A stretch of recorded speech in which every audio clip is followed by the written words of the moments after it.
welcome to Pulse by AlphaWire, the podcast where science and education meet cutting-edge technology and artificial intelligence. My name is Aldo de Pape, and each week I sit down with innovators, thinkers and doers who are working to change our world for the better. Together we explore their journeys, uncover the lessons they've learned, and take the entrepreneurial pulse that drives them on their path to success. Do you ever wonder what will be left of us humans once AI takes over? Sounds like a grim question, one we might not need to answer, but at the same time, we'd be foolish to ignore. In this episode of Pulse, I speak about the flooding of AI, specifically in education, with a great expert and a friend. Stavros Yiannouka is the inaugural and parting CEO of the World Innovation Summit for Education, a global think tank established by the Qatar Foundation. WISE recently organized its biennial Global Summit in Doha, and Stavros and I recorded this conversation just before the event in November of this year. The theme of the event was humanity.io, human values at the heart of education, that I was honored to attend. Before joining WISE 13 years ago, Stavros was the Executive Vice Dean for the Lee Kuan Yew School of Public Policy, worked as a strategy consultant for McKinsey, and as a lawyer specializing in corporate law with firms such as Goldens and Meyer and Brown and Planner.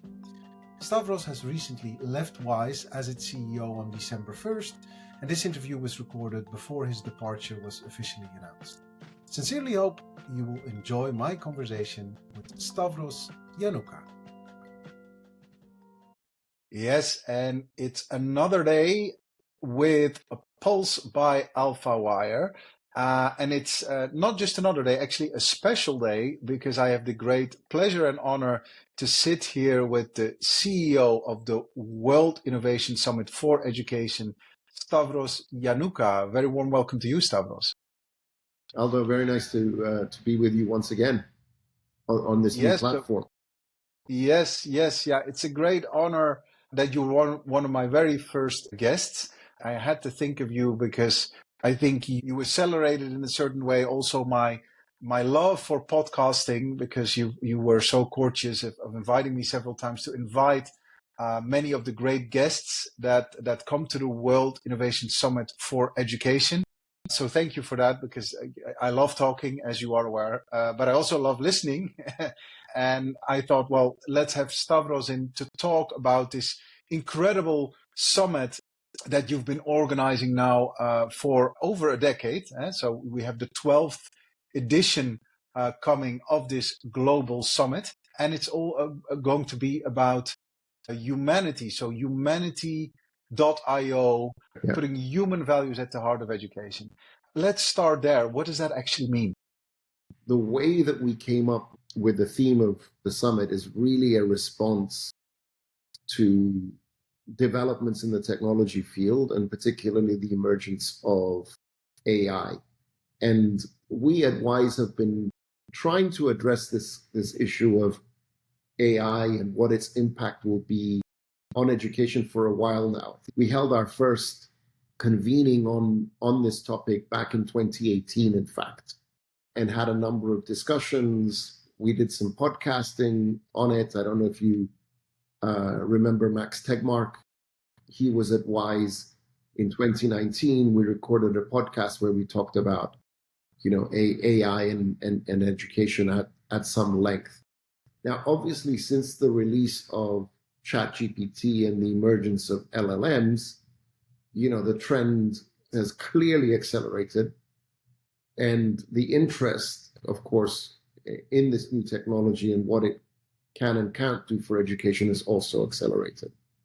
So coming out of this, our feeling is that wherever we end up with AI, and I think there are still significant questions about which direction we're headed, how far can this technology take us or not take us, our argument is that we shouldn't lose sight of the fact that when you look at education and its purpose, both the input and the output of education is the human being, hence the .io. input output, and that however we structure these tools and make use of this technology, it needs to reflect our values and our priorities. So in some ways, it's a call to action as much as it is a topic for discussion, to make sure that, as we deploy AI across the board, but in our case, specifically for education, that we don't lose sight of this imperative.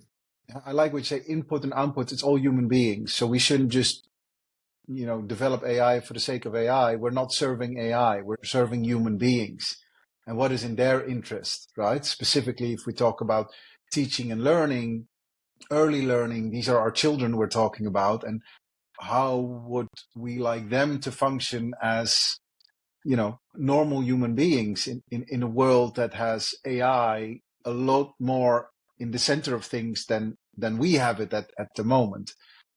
And at the global summit that takes place at the end of November, many experts will come together and talk a little bit about, or give their version of events as to what, that transformation could be, right? That's the idea. I want to dive into further to the format of the summit, because I think it's such a great gathering, global gathering, genuinely. People from all over the world that come together, that speak about education, interwoven with many topics. And in this case, it's going to be the input and output with regards to the human when it comes to AI. But we've had many other topics before. As WISE is not just this gathering, right? We are a think and do tank that happens to host this forum every 2 years. We have a very rich research agenda and, of course, programs, including an education technology accelerator that works with founders.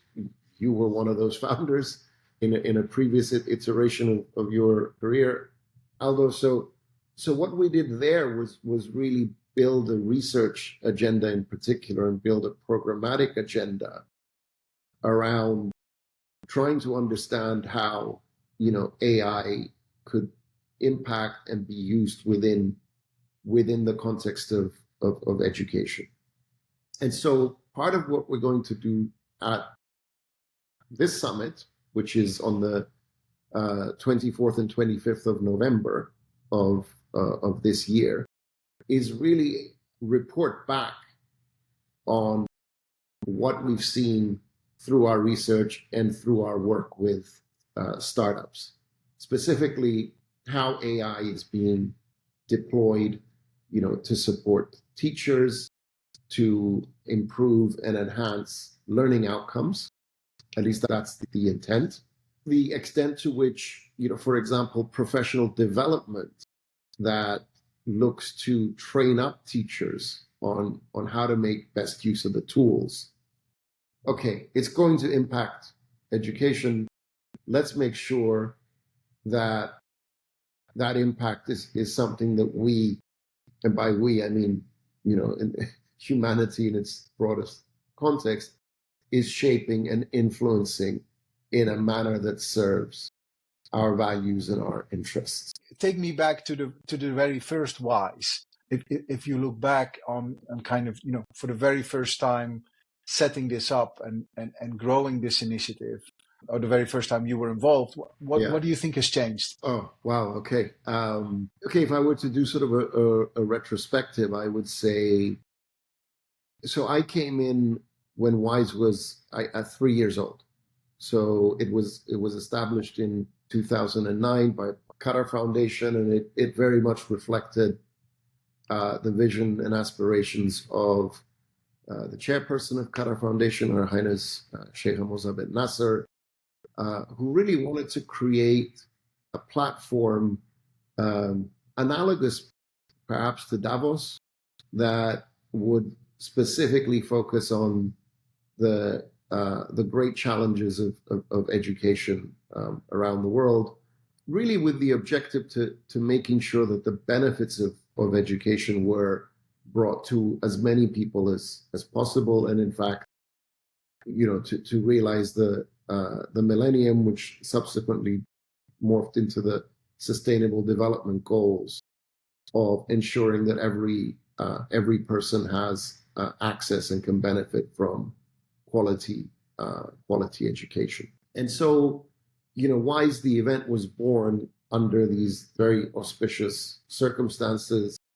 And I think, when I came on board in 2012, I would say, WISE, the forum, was already well established as, as a prestigious event, attracting the attention of the world and really putting, education on the global agenda for development, but also beyond. My contribution over, over the past 13 years was really to build on that very solid foundation, to develop that research agenda, to develop a set of programs that moved WISE, beyond being a platform for debate and almost like a showcase of solutions into being now an active participant in trying to shape the global agenda, in trying to seed the development of solutions to really be a protagonist is maybe too strong a word, but a participant in the promotion of innovation, the active promotion of innovation in education, again with a view to addressing the long-standing challenges that we have around teaching and learning, and making sure that quality education is not just the preserve of a global minority in wealthy countries, but really it cascades to everyone who needs it and wants it. So that's what I would, how I would summarize it. And that's why, we launched a research effort. We launched the accelerator, wanting directly to work with founders, with educators, with innovators. We didn't want to just limit ourselves to the high level policy discussions, because again, as someone who has been active in the space, you know very well that without influencing teachers, without influencing school leaders, without influencing university presidents, professors, and so on, change doesn't happen in education. It doesn't happen simply because you have the right policies in place. Of course, they're necessary, they help, but I think more than any other field, you have to work from the ground up in education to have lasting impact and change. If I could respond to that from, someone who has undergone the great experience of WISE through the accelerator, I believe I was a participant in the accelerator in 2015, 2016. So very early on. That would have been the second or the third cohort. Yeah. Yeah. I think I was very early days. Yeah, very early days. Yeah. But I think beautifully set up, loads of people helping out across the board, and giving us platform, really giving us the opportunity to talk to other people. And I think that is so important still to date. I recall being at the event in 2023, and then what I noticed, what young, excited, enthusiastic people coming with ideas and basically throwing these ideas at all the other participants. And for me, it was also like, oh, that's great. And have you considered this and this, or so and so, or have you looked there and there, right? Because so many of these ideas, they come from a very good place. People are very excited by this idea and they're on fire about the idea. It's just like helping them fine tune the idea and also pointing them in the direction of maybe something similar that has been tried before, right? Whether it was successful, yes or no, but it's good to kind of make sure in a difficult ecosystem, because education is global, it's everywhere, and so many people, of course, want to improve it. But it's also very good to point them to what's already been done and what has been tried and what worked and what didn't work, so we can learn from one another, right? So there's this genuine exchange of ideas. And I think you in person very often do that with me. It's like, hey, have you spoken to this person? Maybe this is good to talk to that person and to reach out. It's like just making those connections. They're so valuable, right? So only for that, I think that's great, specifically as a starting founder in a world that is so complex, right? Because education isn't easy. It's not for the faint of heart, I would say, like, because there's a lot happening. Yeah. Yeah, you need to be Yeah. patient. I mean, again, I'm preaching to the choir here. You certainly need to be very patient, and you need to be able to manage multiple stakeholders, because it's an enterprise that touches just about everyone, whether you like it or not. You're involved in education.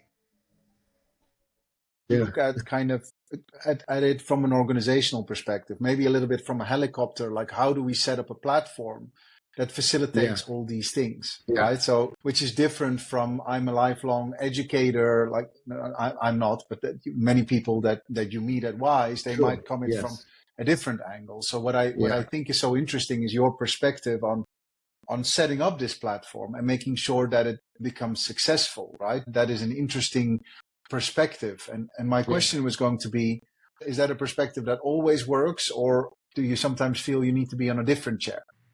I mean, ultimately, I think your success or failure hinges largely on the people that you can bring to support you. Obviously, your team, but also making sure that various stakeholders are on board. So to a certain extent, it's down to just maybe good old-fashioned management, or if you want to jazz it up a bit more, it's about leadership. But I don't mind saying it's really about good management, and making sure you have the right team. That team feels empowered, supported. One thing I knew I didn't have was I didn't have all the answers, right? In terms of how you fix education, right? So that perhaps 100%. allowed me to be much more open-minded, or less fixated about one particular approach versus another. And I think that ultimately helped WISE become this more inclusive platform. And I use the term inclusive in maybe in its original sense of making sure you have a broad spectrum of ideas and solutions. Yeah. That often goes hand in hand. I like what you said, like not having all the answers, because I think that is often something you're up against. If people have decades long career in education as an educator or as a policymaker, then you kind of are up against that, massive experience. And so it almost would feel like this person has the answers, but it's changing so quickly now, also specifically with AI, right? But that's a hard thing to say, like I have all the answers, right? So we need to listen to one another to see how do we navigate through this, specifically with AI. And there are loads of great theories already out there. I know the Brookings Institute, who you also know well, is doing loads of work already on the direct application of AI in education, and what's going to be kind of the new skill set that the next generation is going to have to learn. Also, for this podcast, we spoke to Isabel Howe, who you also know well at the Stanford Accelerator for Learning. And she speaks about building relationships is going to be our number one new skill. We need to teach our children how to build relationships, because out of these relationships is where opportunity is, right? And how they can move to the next level. They're not going to learn how to build relationships if we give them a screen. So we need to nurture our children so they understand what it is to engage with another human being. If I could ask you, I know you don't have all the answers, but could you maybe look at what personally worries you with AI? Could you talk maybe about something that you say, okay, well, that would be disastrous, or that would be bad? Yeah.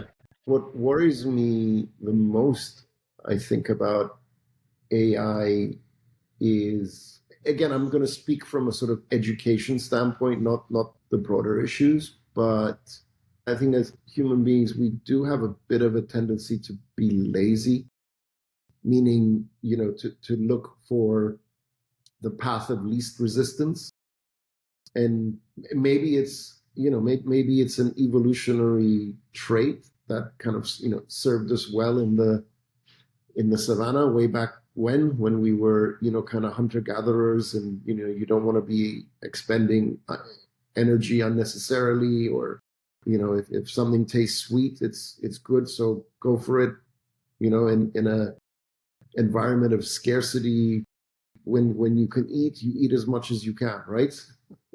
So we have all these kind of habits that, again, served us well from an evolutionary standpoint and a survival standpoint, that maybe don't work so well in the current context that we have. And I worry with AI that, we have developed this tool now that is going to be able to do things and give us answers and write great emails for us and summarize books, that the temptation for us to not want to do the hard work of learning for ourselves is going to be too irresistible for many people. I draw an analogy, with the availability of calorie rich food, right? We are in an environment where actually more human beings now suffer from obesity than from malnutrition around the world. It's not limited just to wealthy countries. And I worry that we're going to have the same problem with AI, but in a sense, in the opposite effect, that because AI is going to be able to do so many things that before we needed to learn how to read, we needed to learn how to write, we needed to learn how to, how to work with numbers, that, hey, now you're just going to need to ask the question or give the instruction. So the temptation to no longer engage with content and with learning in a systematic, sometimes challenging, difficult, frustrating way is going to be too great. And so I worry about that. I worry that we're going to become intellectually lazy in the same way that, and I put my hand up, many of us have become physically lazy because you just don't have to, right? You don't have to expend physical, energy anymore to do things, So To survive. to survive or I think it's a little bit an extension of what you see with people's focus, right? So already our focus has been affected by the way we consume content, right? It's already, if you can say it in, 70 characters or 140 characters, or whatever it is, if you can have it under a 30-second video on TikTok, then it doesn't exist because you fail to explain what it is you are about. Therefore, and if you need a bit more time, then you're just not with it. You're not with the times because, so it's a little bit, it sounds a little bit like that we're going to give away with AI, maybe again, some of our brain capacity to interpret and process, and as we've already given it away with our focus. So, that's of course a detrimental thing, specifically for, again, the next generation, right? Don't worry about us, but for the next to come, it's like, how are they going to see the world? And just to sort of build on that, there's the abundance movement in the US coming out of Silicon Valley. I don't know if you're familiar with some of the thinking there. It's a very sort of utopian picture of a world where we have, everything we could hope for in terms of energy and whatnot and resources and that's great. We don't need to work. I don't want to. Well, don't need to work. Don't need to. We just need to reconceptualize what the purpose of our life is, and again, at the utopian end of that sort of conversation is essentially, we can really focus then on individual flourishing, well-being, and so on and so forth. And again, I'm not trying to argue that isn't something that we should aspire to, but I think what the proponents of this philosophy or this vision haven't really addressed is some of the issues that we're talking about now, which is we don't seem to do very well with abundance. right? Again, if you look at, what we've done with abundance of food, well, we have obesity epidemics, abundance of information. We have, polarization, we have the shattering of attention spans and all of that, right? So our track record with abundance of energy, well, we have, the climate crisis, and we don't seem to be doing very well with abundance. And again, I'm not saying we shouldn't aspire to this kind of utopian ideal, but we need to figure out how to address our seeming inability to cope well with environments of abundance. To which level, specifically talking about AI, because, we need to focus. So I've taken us on a bit of a tangent, I know. It's great. I love it. Yeah. I love it. But up to which level do you think regulation will help? Because one of the things that I think is very interesting, that I'm taking one step back, not necessarily AI, but just the way we are working with online. So where we use all these tools. There's a professor at UCL was listening to a podcast the other day, and she says the problem with it is so in whatever we consume, there's regulation, whether it's medication or whether this is food or, pretty much our world, many of the elements of what we do, we are protected as a consumer. That is not yet the case when we use online applications, because in many cases, we are the product, not the consumer. So she kind of, and I think that was such an interesting thing, and it kind of, it rocked my mind a little bit, because it's indeed true that for many applications, it's like it's free. Why? Because you are the product. You are, we send ads to you, and the more ads you consume, the better a product you are. And there's no kind of protection for a product. There is a protection for the consumer, right? Yeah. And that for me shed a light on we're just at the very early beginnings, I think, of regulating how we should use specific applications, including AI applications. And I kind of felt like here's where humans need to come in, and where we need to get together and kind of say, if we take a right here or a left here, it's going to go wrong. It's going to go horribly wrong. We need to kind of see this from other sectors and industries and other practices of what we have as humans have done. Yeah. But if we take the right direction, so here's a better path. Yeah. So I wanted to have your take on that. What are your thoughts here? Do you think regulation can help? Yes, in the sense that, again, I think there's a need for guardrails. Again, if we're talking about AI and its potential uses and abuses in an education context, but regulation will only take you so far, right? Again, we have strict regulations, as you rightly point out, around the safety of foodstuffs. And sure, we're not dying of food poisoning and all that in large numbers, thankfully. But it hasn't sort of addressed the major challenges, again, that comes with the abundant availability of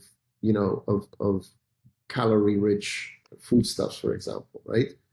To do that, it's the much harder question of, around culture, around values, around, trying to change behaviors, but in a way that's not, that's not heavy-handed, that stems more from understanding, from learning, it comes from within to a certain extent, as opposed to being imposed from above. So I'm not anti-regulation. I think we need it. But it's not. It's never a panacea, and you can also you can correct on the regulatory side, which then potentially stifles innovation and does all sorts of other things, right? That with regards to the food element, what you're saying, I get what you're saying. Like, the problem isn't solved with regulation. However, the problem is acknowledged, because I think a lot of people are aware of what obesity is and what we can do about it, right? But then we came up with another shortcut, which is, of course, this weight loss drug, right? So loads of people are taking weight loss drugs, which then gets them hooked for the rest of their lives, which you should question, like, is this something for you or not? It's like, once you start taking it, you can't stop taking it, right? Yeah. But what I mean to say is, like, it is a concretely acknowledged problem, and therefore other organizations come to the table that say, hey, here's what you can do. It is indeed a problem that these organizations, they need platform, and they need to kind of be able to spread their message. But I do think we're going to see that on AI as well, as you are also seeing it on things like tech addiction for Generation Z. That's also a very big problem, right? About these social media things, people over consuming. I think that needs to come in the open. We need to start talking about it. And for that matter, maybe regulation is of course, what is decided by law on one hand, which is good if it's called out on that level. But regulation for me is also, working with organizations that say, no, I'm not okay with my child being 24/7 on the phone, right? Because it's bad, and let's get rid of them. School movements saying no phones here in this building. Right? I don't care. It's not happening, right? Kind of all those bits and bobs. I do think there's something to say that, and that's also the human, talking about human input and output. I think that's the human factor that can fight back and basically say, I'm not having this, essentially. I think there's always a need for judicious regulation of new technologies or new products, and but it needs to work alongside and with the evidence. I think that would be my first starting point, is we need to set ourselves up to understand the impact at the level of rigorous evidence, and then it needs to sort of follow that evidence, but then also work alongside things like changing social norms and behaviors and values. So with AI and sort of tying it back to the some of the concerns that I have. So for example, I'm personally very much in favor of using AI to support teachers, to act almost as a sort of super teaching assistant, so that they can then be more effective at what they do. I'm not necessarily in favor of, especially younger kids, being put in front of a of a chatbot, and that's the main way that they learn. I'm even in favor of saying, we should still be teaching handwriting, for example, because there's evidence that the slower, process of writing things by hand actually helps learning, as opposed to typing or soon dictating, or having the AI assistant take notes for you. Right? Yeah. which is something that already for reading. I agree. To a professor in reading from Stavanger University, and she said what people forget, because she was up against people that wanted to digitize books like Kindle and kind of all these equipment. She said what people forget is that the book is an invention in and of itself. The book as we know it, like with paper and what kind of, with the cover and the way it works, that is an invention in and of itself. Why don't we celebrate that invention instead of trying to replace it with something digital? And so she had done numerous tests whereby she worked with students, same level, same classes, and then one group she split them into two. One group she gave kind of a tablet, and the other one she gave it kind of the same text in writing, just printed. And the group that had it in print achieved far more than the one that had it on a tablet. You're not going to get the same effects. So stop trying to overrule this, because we have thousands of years to prove that it works. So leave it alone. So, and I back her, right? So and the same for writing, calligraphy. Fair enough. Yeah. What you're also highlighting, Aldo, is again, I think the need for evidence, and again, when it comes to things like reading, writing, arithmetic, the sort of the foundations of education, we should be careful not to get rid of things that work in our efforts to to innovate and to introduce approaches. Having said that, the sad reality that we are confronted with around the world is that far too many kids today are not learning.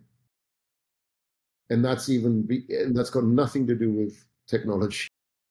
It's just that, too many school systems are failing at this very, very fundamental and basic level. And we don't have time now to go into the causes, but there is a very real need for us to think about how we reinforce those school systems and those teachers to make sure that they deliver on just the basic promise of education.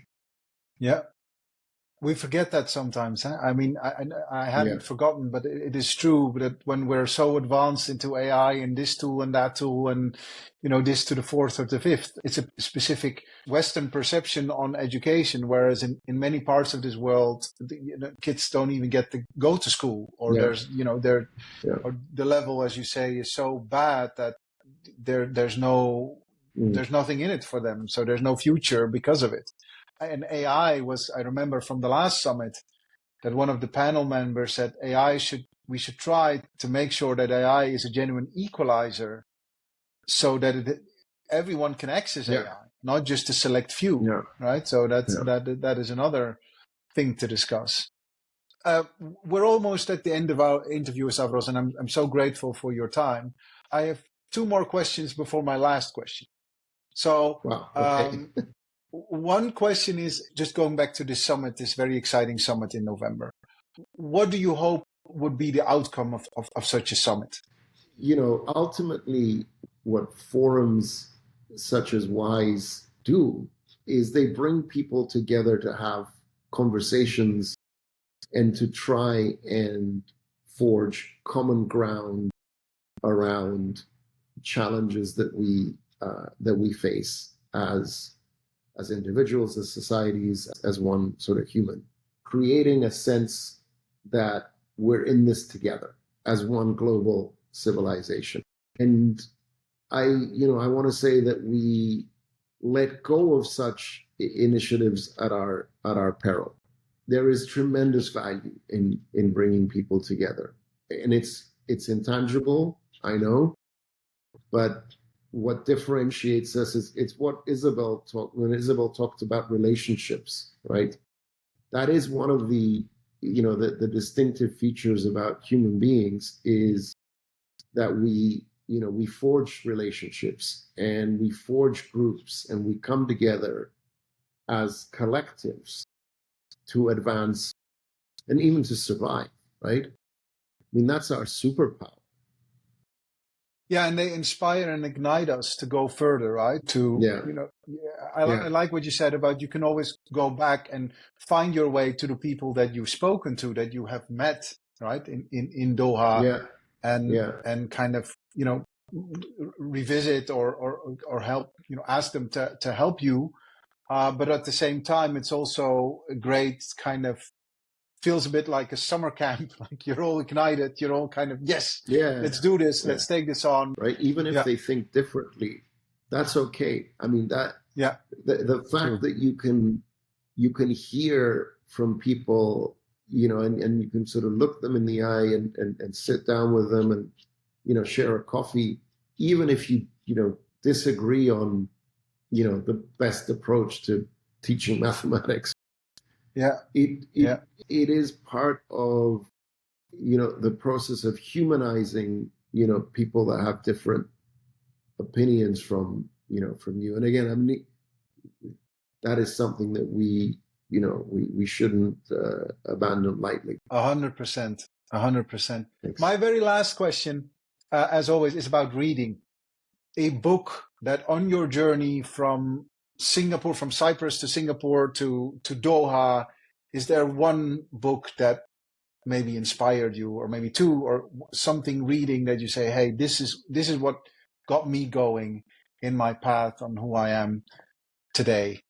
And if so, would you care to share? Wow, okay. I mean, there's just, again, to sort of link it back to what we were just talking about humanity's superpower being this ability to come together and collaborate, across space and time, and in sometimes large numbers. I mean, I have to credit Yuval Harari and, the book Sapiens for,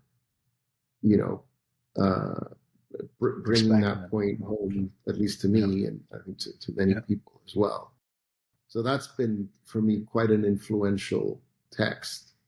Another book that I read recently that has been quite influential has been Tom Holland's Dominion, which is really a history of Christianity and the influence that it has had on secular Western thinking. And I consider myself a secular person and a product of, I guess, Enlightenment education, and with all that implies. But it was good to be reminded that, something doesn't come from nothing, right? There's always something before, and that, even though we may grow out of certain ideas or beliefs, we shouldn't neglect to acknowledge the contribution that earlier, thinking and earlier belief systems have had on where we are today. Yeah, today. And again, that's a book that in some ways changed my mind about certain things, encouraged, me to think maybe a little differently about, how we view our past and these earlier, traditions, right? Whether they're religious or philosophical or otherwise. Yeah. And to be less dismissive, if you will, of these earlier traditions.